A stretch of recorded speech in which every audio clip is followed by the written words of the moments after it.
Eastern on C-SPAN. Washington Journal continues.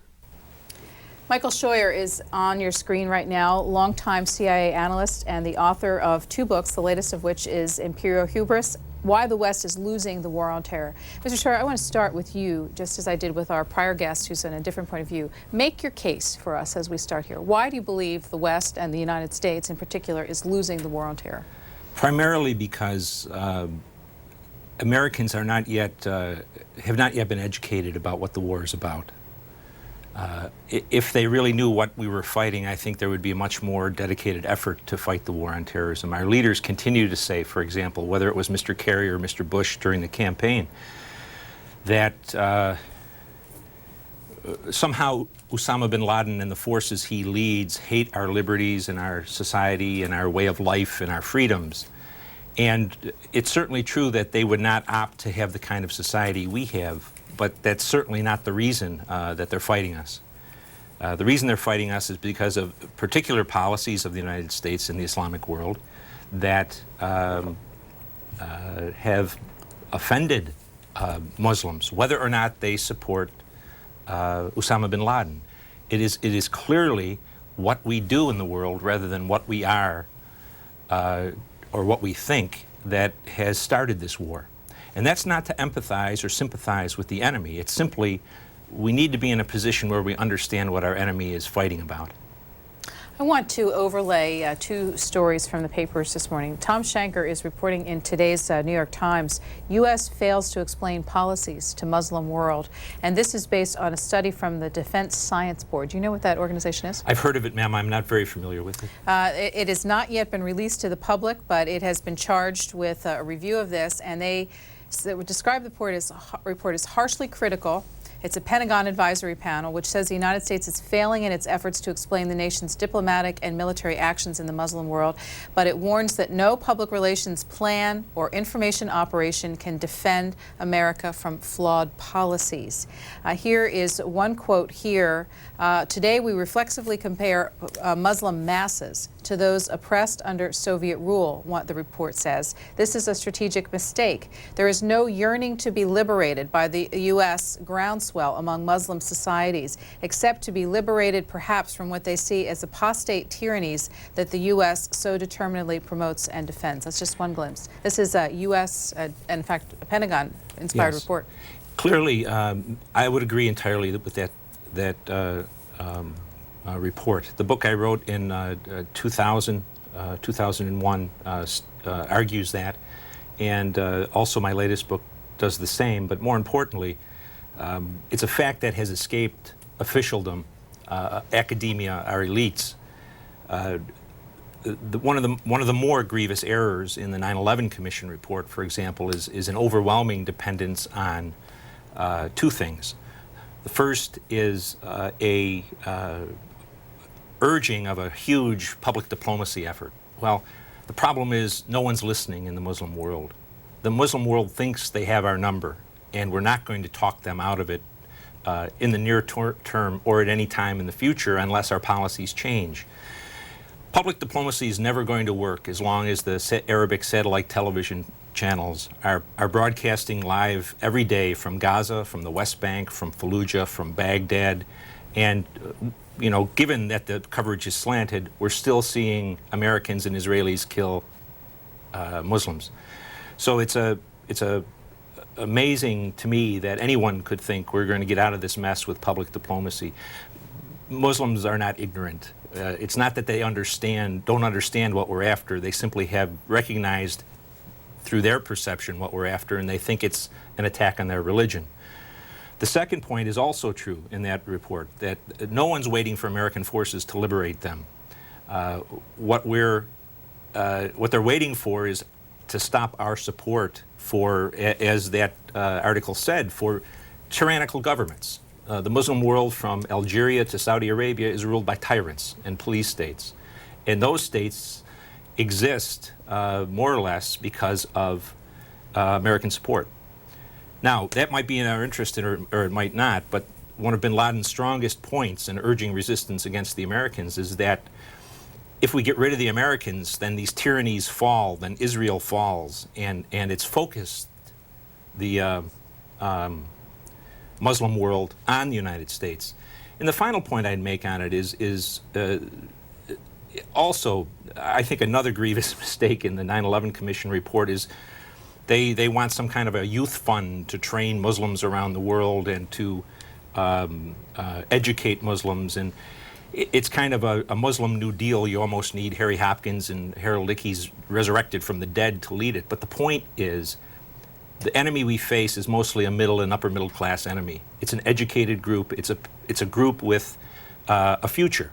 These are not men who are dead enders that have no future, no family, no job. These are people that are committed because of their religion and because they believe their religion is under attack. So I haven't read the article, but it's a very good starting place for Americans, I think. And the second article I wanted to mix in, you've already made this point, is from Christian Science Monitor, which says terrorists turn up the dial in a global PR war, citing, as Mr. Scheuer did, the use of the Arabic satellite channels, but in addition to that, of course, the internet. They say that al-Zakari alone has posted messages on the internet to his followers in Iraq several times in the past week, urging them to resist the U.S. campaign in Fallujah. The routine appearance of these tapes and internet postings, despite tighter security, highlights al-Qaeda's growing sophistication to producing and airing messages for internal communication as well for shaping global opinion. They also show how in the era of satellite television and the World Wide Web, it is nearly impossible to stop boutique terrorist groups, small homegrown cells that can reach mass audiences with just a video camera and a few stylish graphics. Yes. It's clearly, we've had the pants beat off of us in terms of information warfare. Osama bin Laden's organization is a tremendously sophisticated organization. Its media component especially. They're just simply dominating the discourse in the Muslim world. There is no moderate voice at the moment. There is only the voice that identifies the United States as the enemy of Islam. Our program this morning has turned into something of a sequential debate because of our two authors on. And because we talked about points you make in your book, I'm going to ask you, before we get to calls, to specifically respond to Mr. Miniter's basic premise in his book. Proof that the U.S. is winning the war on terror is, in fact, that at least 3,000 al-Qaeda have been killed or captured in 102 countries around the globe. Point number one. Response to that. Well, 3,000 dead and wounded ought to give Americans pause to consider whether this is a terrorist group or not. No terrorist group that I know of is 3,000 people, and no terrorist group that I know of could absorb that kind of punishment. The fundamental error in American analysis has been, since 1996, when we began following al-Qaeda, is to identify al-Qaeda as a terrorist organization. It's not. It's an insurgent organization. It's a much larger organization than we give it credit for. It is a much more sophisticated organization than we have given it credit for. And as long as we treat it as a terrorist group, we will be constantly trying to arrest one man at a time, as the president says, and we will always be on the losing end. The number is clearly a success. The American Clandestine Service and its assistants overseas, its officers overseas rather, and its allied services have done a terrific job. But this is not an intelligence war anymore. I wrote in 1997 that al-Qaeda is such a problem that the intelligence guys can only hold the ring until the military gets there and until the United States does something about policy. We're far past the point where no matter how much you beef up the intelligence service, we cannot win this war alone. So it is not any longer an intelligence war alone, it is now a military campaign. It's a military campaign, it's an intelligence campaign, and neither one of those. You can't kill 1.3 billion Muslims, at least no one wants to. But the military and the intelligence folks will hold the ring for us for the time being. But at the end of the day, the length of this war and the severity of this war will depend on whether or not American policies are status quo. His second point follows on from that, though, that his argument is the fact that there has been no further 9/11 type event in the ensuing years. The besetting problem of the American intelligence community regarding what we call it terrorism is that we assume if someone hasn't attacked us, it's because we've defeated him or it's because he can't. The fact of the matter is the world has been turning in Osama bin Laden's direction since 9/11. We waged an unsuccessful war in Afghanistan, depending just on the brave men and women of our special forces and the clandestine service. But Afghanistan and the border of Pakistan are largely open to al-Qaeda and the Taliban. They're reforming, and they're attacking at an increasing rate. Certainly, the war in Iraq, whatever the threat was from Saddam Hussein in Iraq, and I'm not an expert on that, but the invasion of the second holiest place in Islam and its subsequent occupation broke the back of our terrorism efforts. Much of the success we scored since 1996 against al-Qaeda and al-Qaeda-ism, the philosophy of Osama bin Laden, was scotched by the invasion of Iraq.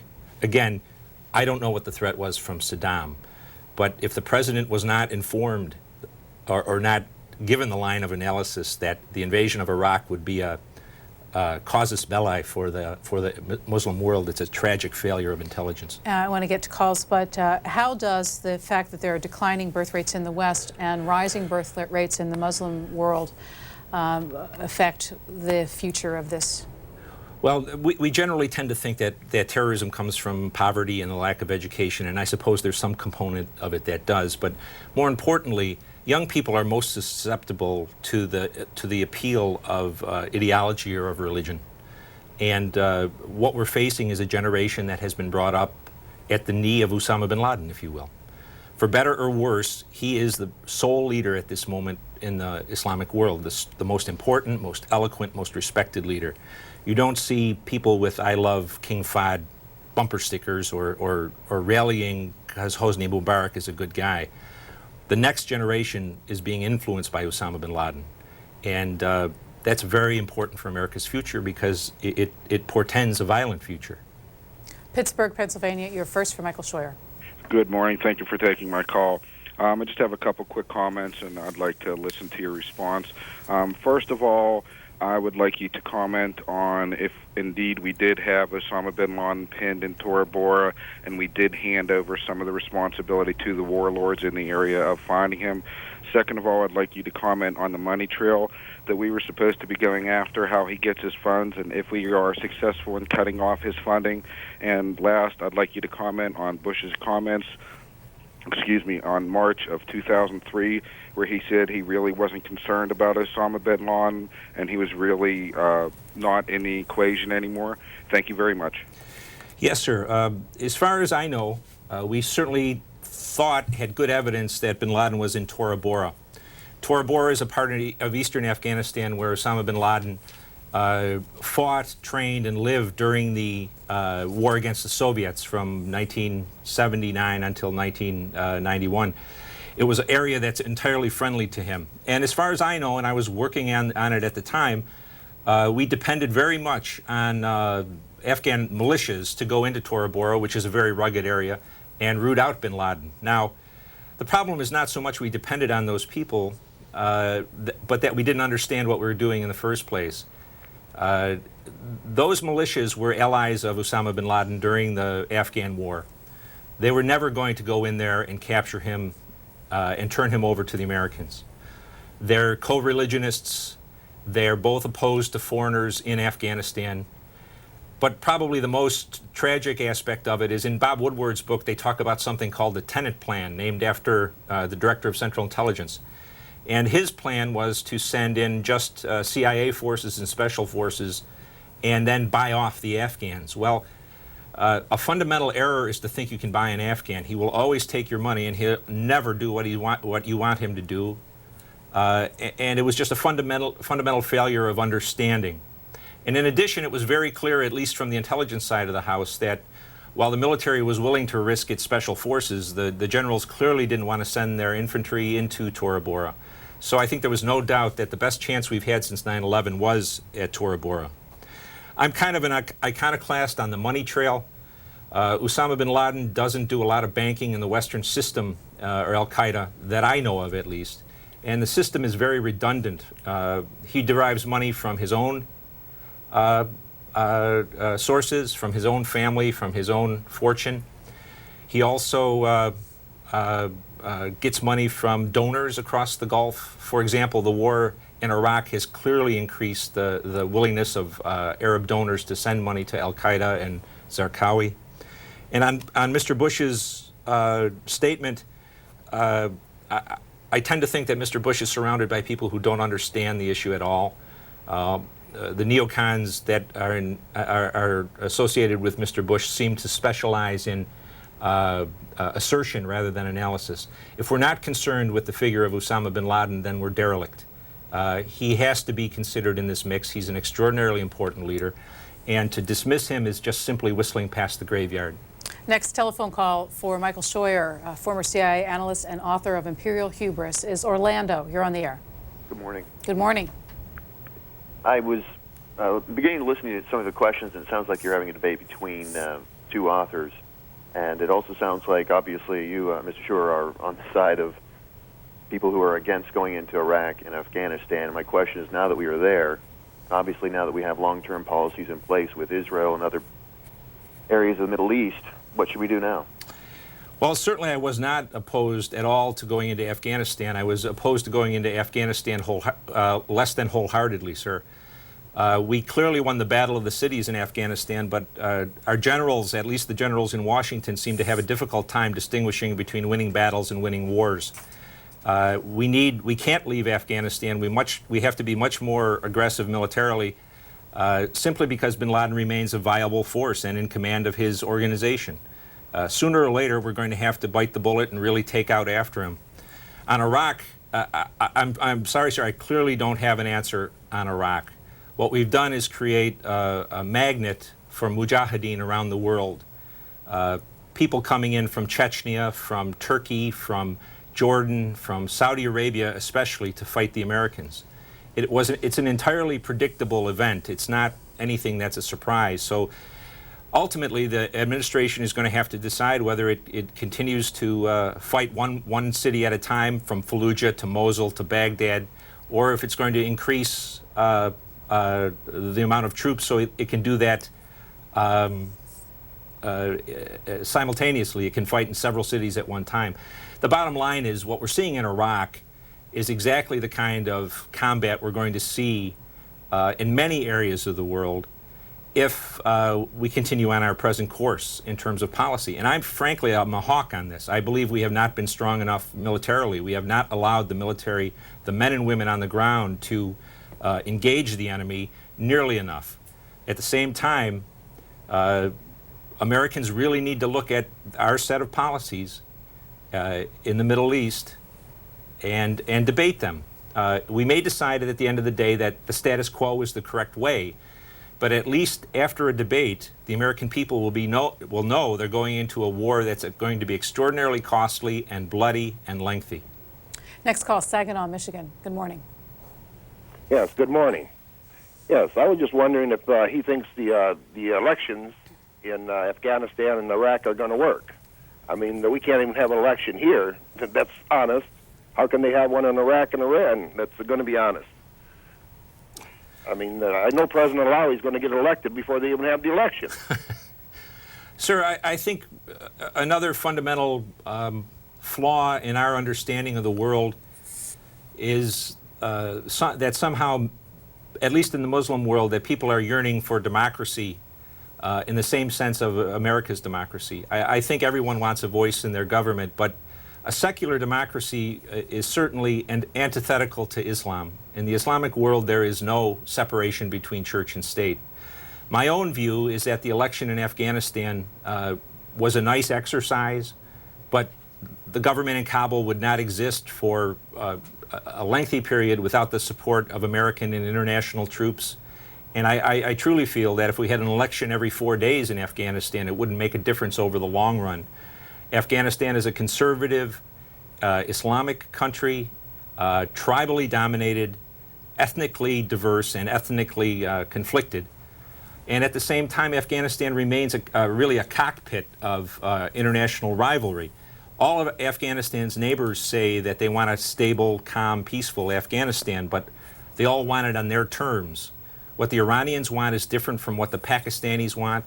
What the Pakistanis want is different from what the Russians and the Indians want, and they're all different from what we want. So elections are clearly not the answer in Afghanistan. I'm afraid I don't have a good answer in Iraq. I'm not an expert on Iraq, but clearly I think we're headed, in the first place, we're in the midst of an insurgent war. But at some point after we leave or during the process of the election, there will be a civil war between Shias and Sunnis. It's the nature of the situation. The Shias have been oppressed since, for 80 years. They're the majority of the population. If we think an election will satisfy the former dominant sect, the Sunnis, and they'll just check their guns and go home if they lose the election, I think that's pretty close to madness in terms of a line of analysis. The other thing we've also created in Iraq is an Afghanistan-like cockpit of rivalry. What the Saudis and the Kuwaitis and the Emiratis and the general Sunni nations in the Middle East want in Iraq is not what Iran wants, for example, and it's not what Turkey wants. So Iraq in the future is going to be bedeviled by its allies, but not by its allies, but by its neighbors for the foreseeable future. I'm not a big believer that democracy is in fact, I believe our democracy is about our least exportable commodity. And to assume that's going to work in those countries, sir, it's, I think, a fantasy. Woodbridge, Virginia, good morning. Good morning. Hi, I'm calling in regards to one thing that I noticed he did not, Mr. Scheuer did not address. I just did a report on Islam, and I found that the root of terror is in what is known as Wahhabism. And this has happened time and time again where the Sauds have been responsible for being the financial backbone to all these smaller terrorist organizations. And Osama bin Laden is also Wahhabi. I read the book by Stephen Schwartz, Two Faces of Islam, and this really portrays and shows the backbone to this terrorist organization, Al-Qaeda. My question to you, Dr. Scheuer, is why haven't you addressed Wahhabism? Is that something that is being brushed aside or have a smokescreen over it? Well, the caller is exactly right, and in both of my books I addressed it very, very clearly. One of the besetting failures of the American government over the last 15 years is kind of the free pass they've given Saudi Arabia. Wahhabism and the Salafists of Saudi Arabia are clearly, if you can term it that way, Imperial Islamists. They are exporting a brand of religion that is clearly anti-Western and meant to eventually undermine the United States, the democracy in the United States, the democracies in Europe. And, again, I hate to keep harping back to the 9/11 Commission report, but the report misses so much. They give the Saudis a free pass, basically. And I think generally over both political parties there's an unwillingness to take on the fact that Saudi Arabia is, at the end of the day, the source of the ideology and the source of much of the money that has contributed to the growth of Osama bin Laden, the insurgency in Iraq, and Islamic discontent and militancy around the world. It's an odd situation, but clearly it's not. For example, it's not a coincidence that so many of the insurgents killed in Iraq fighting our Marines are Saudis. We need to, I think, take a second look, or at least be realistic when we term Saudi Arabia an important ally in the war against terrorism. Not to take a detour in the conversation, but since you've been critical a number of times of the 9/11 Commission results, and the public increasingly sees these independent commissions created as a way to tackle issues that arise in governing, what didn't work? Well, one of the problems, I think, is that the Commission report has been accepted unquestioningly as a kind of American scripture. It's difficult to question the judgments. On the most narrow issue at hand, though, the idea that somehow there was an intelligence failure prior to 9/11 is undone. I argue in my book that there really was not an intelligence failure, that the opportunity had been afforded to the American government multiple times to kill or capture Osama bin Laden. But no American should depend on my voice. I'm a discordant voice generally on these issues, because I think we're headed in the wrong direction, as I've said this morning. But in addition to my book has been validated by the 9/11 Commission, and it surprises me that the American people haven't been more outraged over the documented facts in the 9/11 Commission report.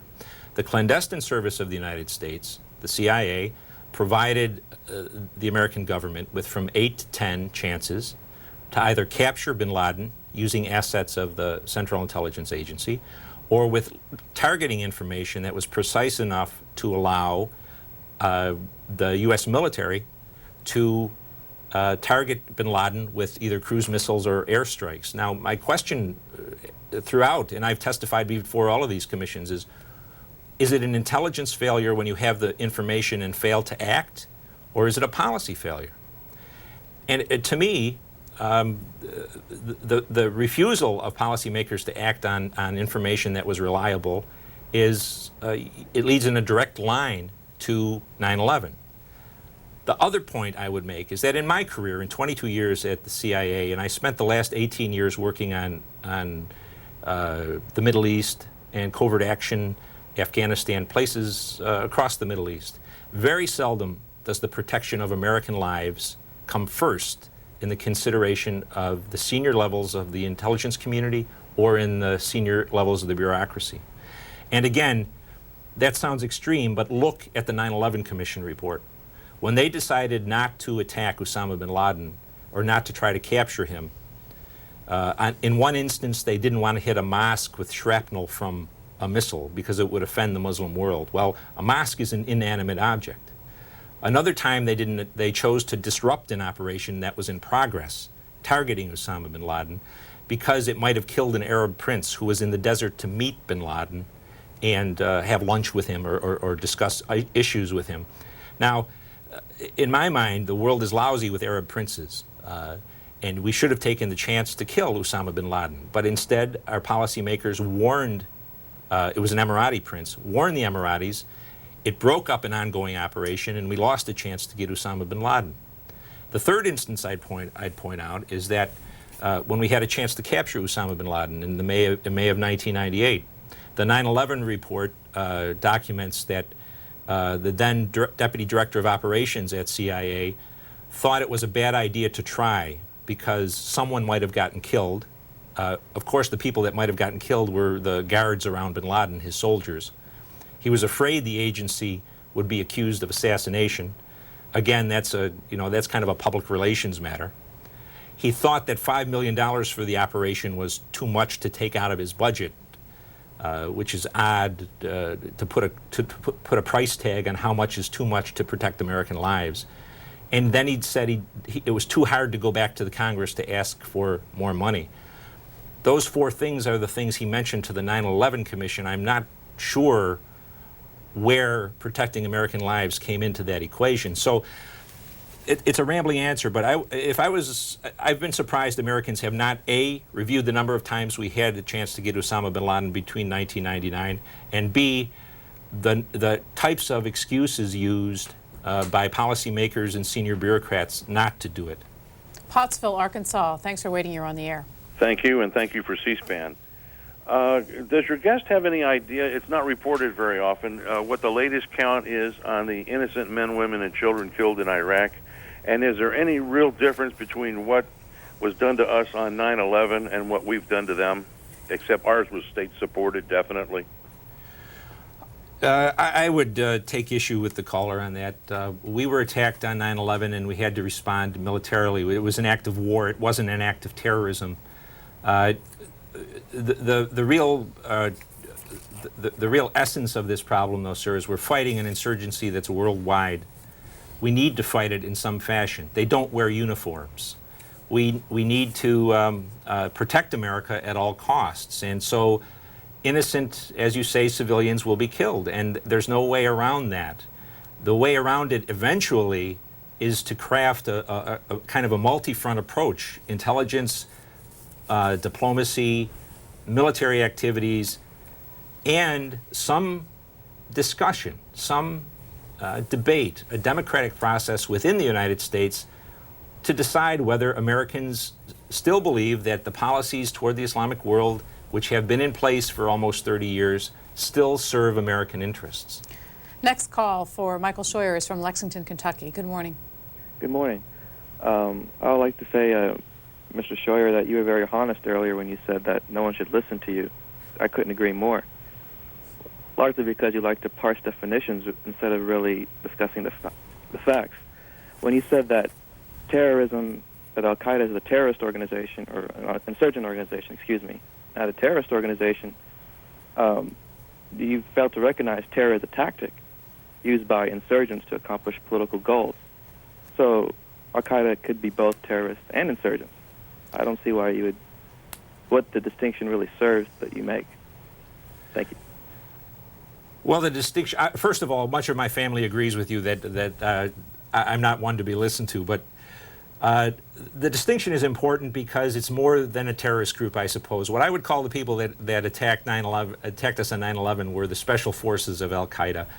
Al-Qaeda is an organization that's much, as I've gone into, it has a paramilitary arm, a guerrilla force, it has a special forces arm, it has a logistics administration center. The point really is that if we've killed 3,000 of their fighters or captured them, and the President of the United States still says there's a chance there'll be a weapons of mass destruction attack inside the United States, it's nonsense to believe somehow we have defeated this organization. I'm sorry if my analysis doesn't please you, sir, but there's all kinds of analysis out there for you. Wylam, Alabama. Good morning. Good morning. I have a quick question for your guest. Who is the true terrorist? Which is my question. And I commend a lot of the previous callers because worldwide as a Muslim whole, we do not attack you.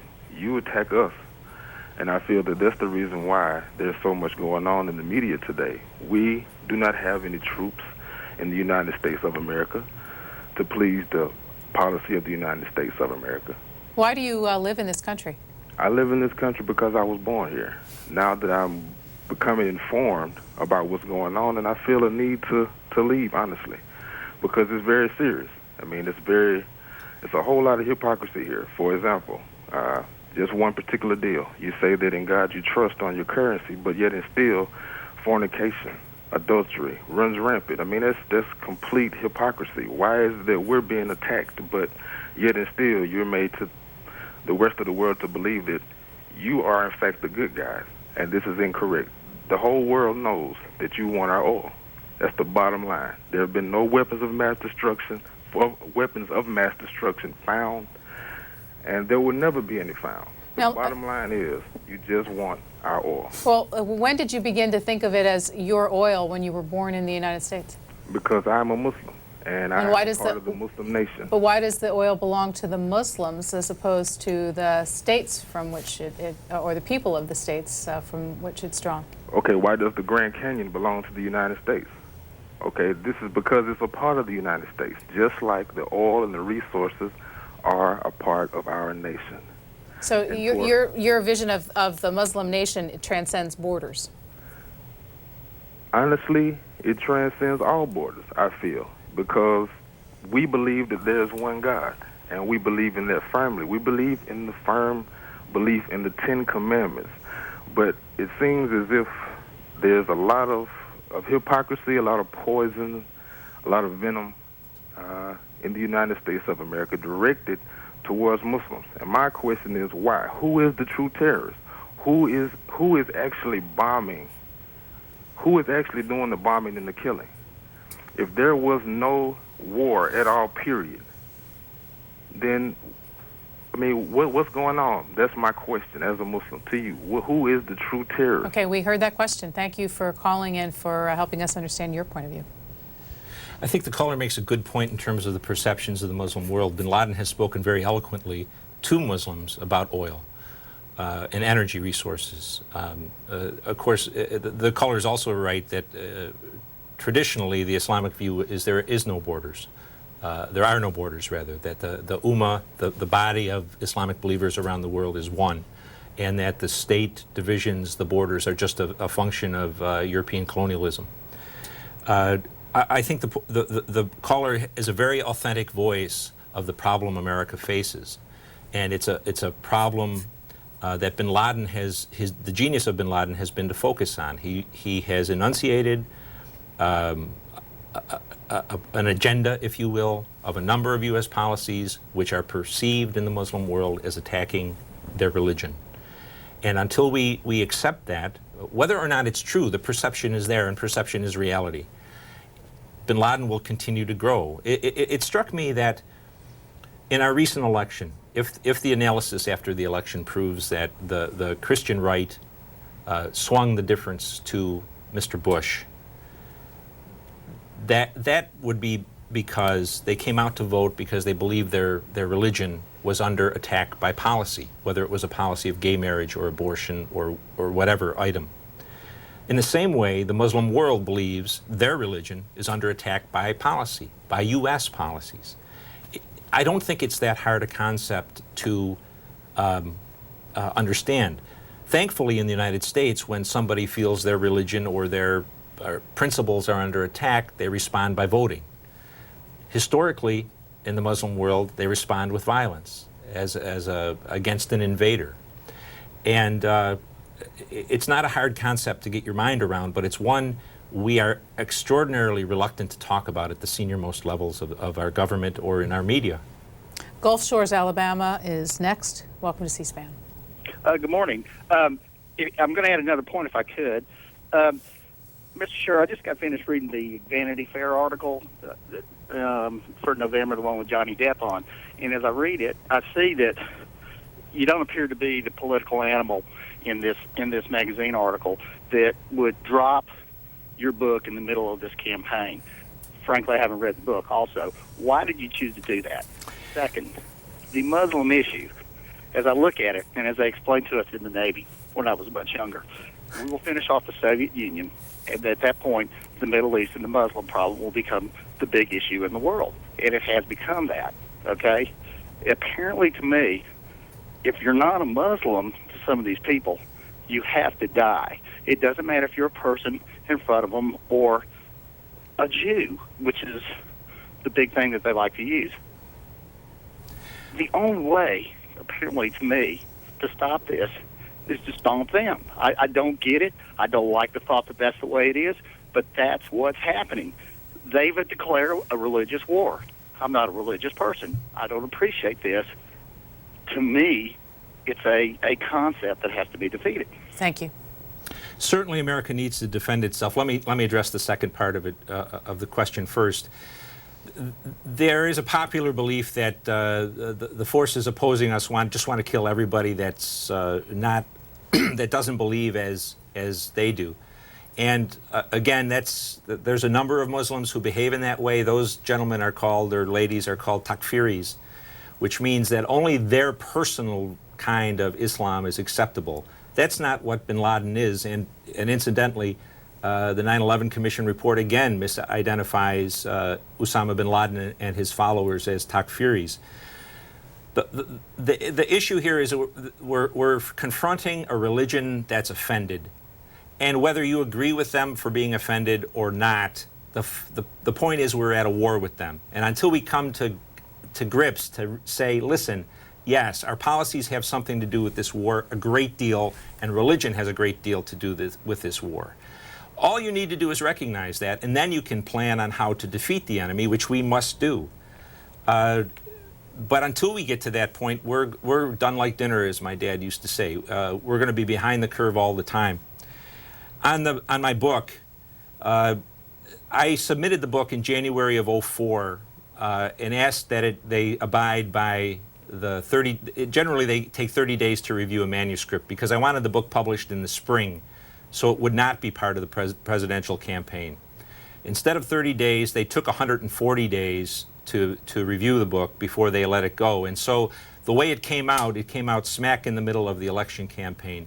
It was something I had wanted to avoid and had asked them to speed up, them being the senior managers at the agency.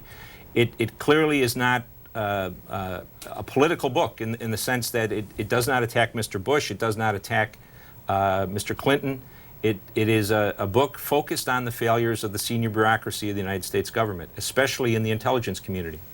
This seems a good time to ask you, and people may have heard you on other networks in the past week or so, but your position on the intelligence reform proposals, specifically, the creation of the DIA, for example, and the debate over the spending in the defense budget versus other places. I think on intelligence reform, we've tended to put the cart a bit before the horse. Within the United States government, there are a very limited number of officers in the intelligence community who are experienced and knowledgeable about the target, about Osama bin Laden, about Islamic militancy. And it's not like the Soviet era when we had thousands and thousands of Soviet experts. You could create new departments, you could create new units and new task forces at will, and you'd had plenty of people. So every time we create a new bureaucratic structure, whether it's the Terrorist Threat Intelligence Center, I think that's what it's called, the TTIC, or if the CIA reinforces the analytic unit at FBI, we dilute a very small pool of talent. And one of the besetting failures at the agency was the failure of Mr. Tenet and Mr. Pavitt between 2001 and really September of 2004 to send experienced, talented officers to the unit that was charged with attacking Osama bin Laden.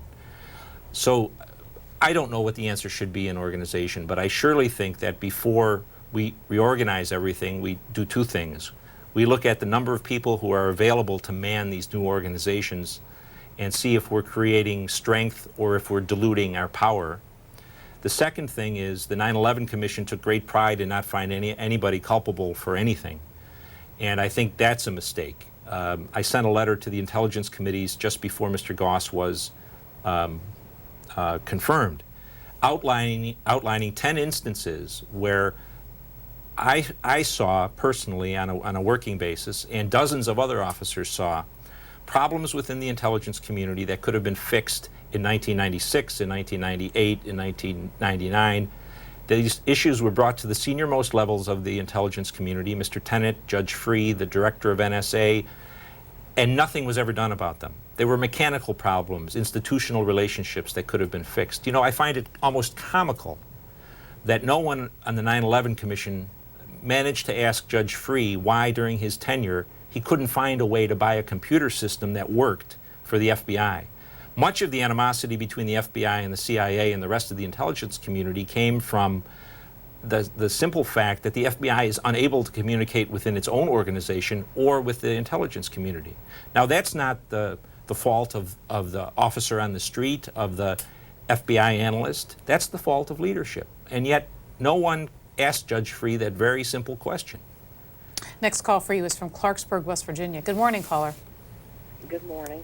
I would like to ask him, I never hear anything about the Wolfowitz Doctrine, and in that doctrine, they stated that a catastrophe had to happen within the United States, like a Pearl Harbor, for the administration to have a reason to go to war with Iraq. And I really think that's why they let 9/11 happen.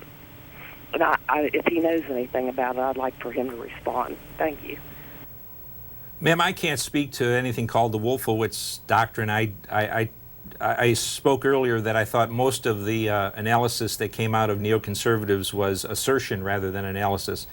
But I would say that you do a disservice if you believe that the men and women, certainly of the clandestine service of the United States and the CIA overall, were doing anything less than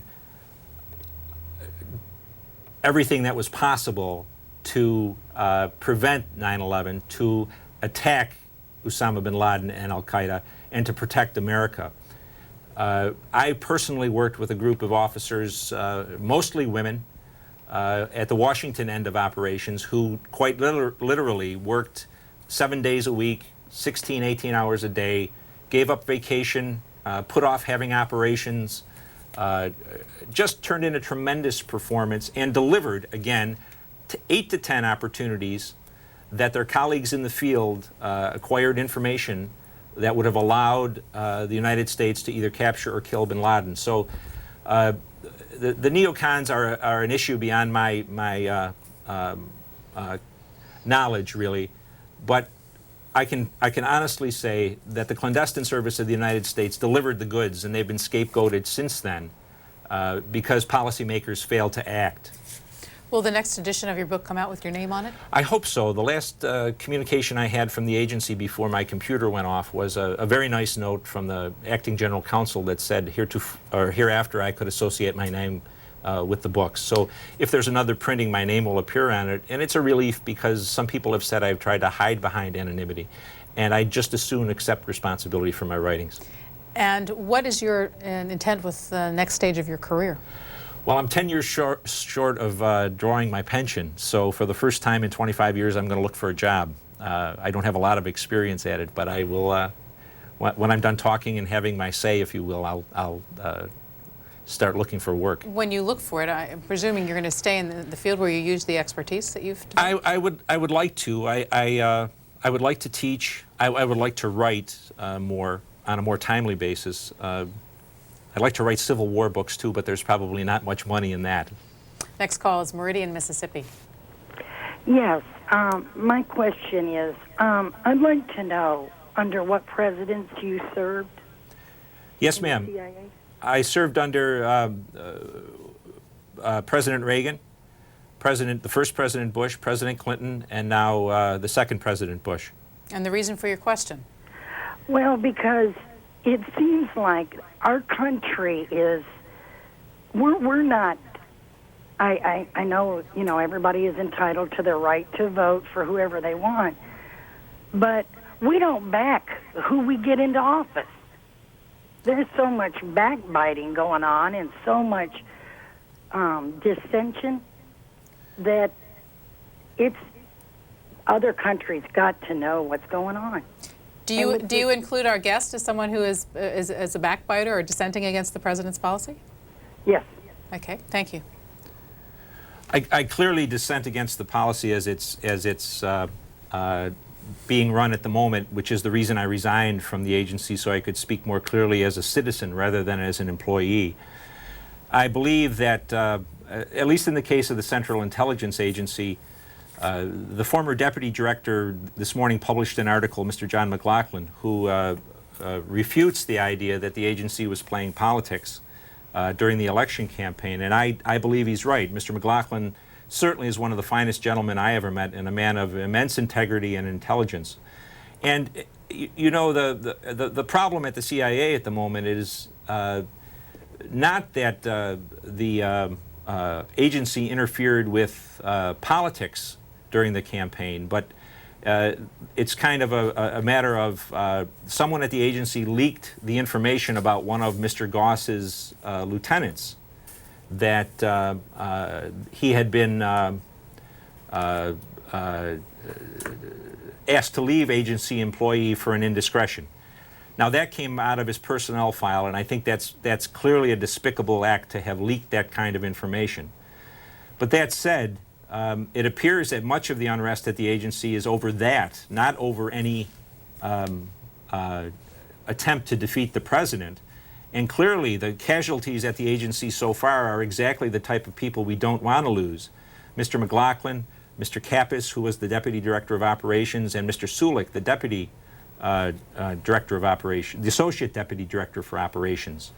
Mr. Kappes would have been the best DDO we had since Mr. Twetton, who resigned more than a decade ago. Mr. Kappes had actually done hard work overseas in dangerous places and was successful. He would have been not only a leader, but an example for younger officers. So I think Mr. Goss has to announce, what he's doing, why he's doing it. Now, again, I have no use for whoever leaked the information about Mr. Goss's lieutenant, but that said, that is not interfering in American political, presidential politics. It's a matter of personal attack, perhaps. Here's some comments by email. This from a viewer in New Haven, Missouri. The hasty creation of the Department of Homeland Security shortly after 9/11 spoke volumes. It was as though our country suddenly realized it had no existing department responsible for defending the homeland.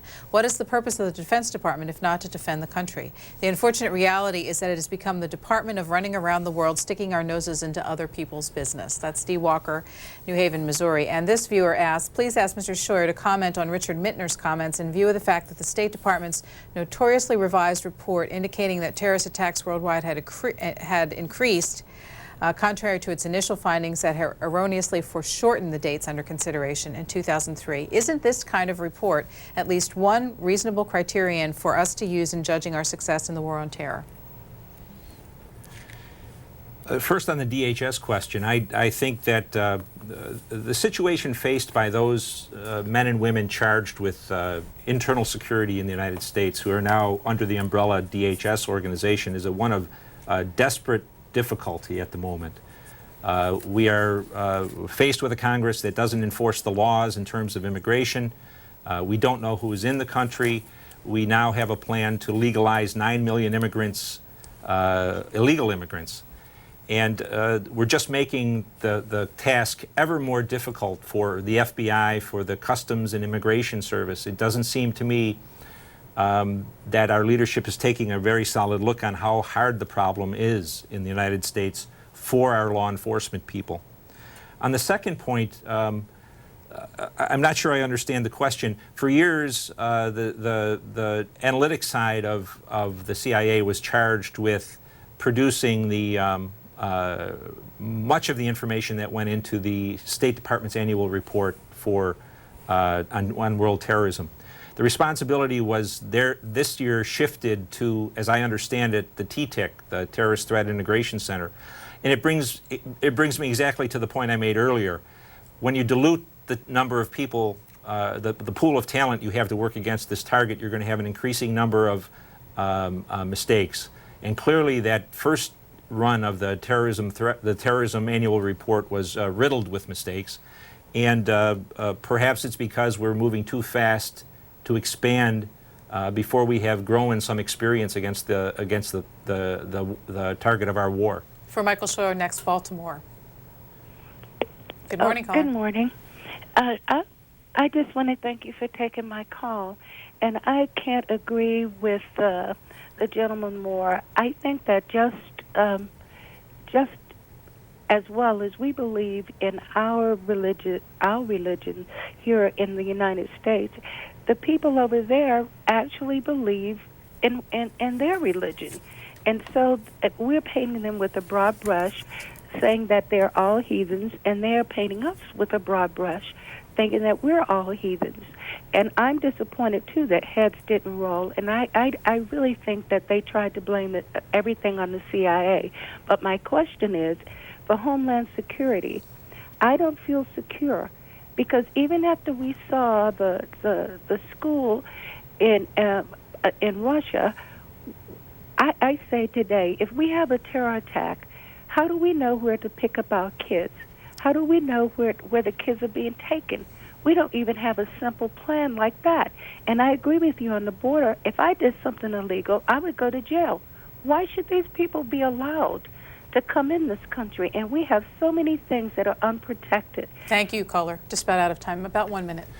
I think the caller is exactly right. In my experience, the people that work at the Homeland Security Department are heroic in the efforts they're making to protect America. But until the Congress insists that the laws be enforced and at least give those at the DHS a chance to get a handle on who is in this country and who is not, we're not very well protected domestically. The borders remain open, both north and south, Canada and Mexico. And clearly it's not that difficult to get into this country. We really need some common sense to be applied to these issues. And right now, there's not a great deal of it being applied. There's a lot of political rhetoric and not a lot of thought, really. Thank you for being here this morning. Ma'am, it was my pleasure. This is the book, Imperial Hubris, and Why the West is Losing the War on Terror. As we close here, I'm going to put the other one up because we gave you a chance to hear two different points of view this morning, and you can get them and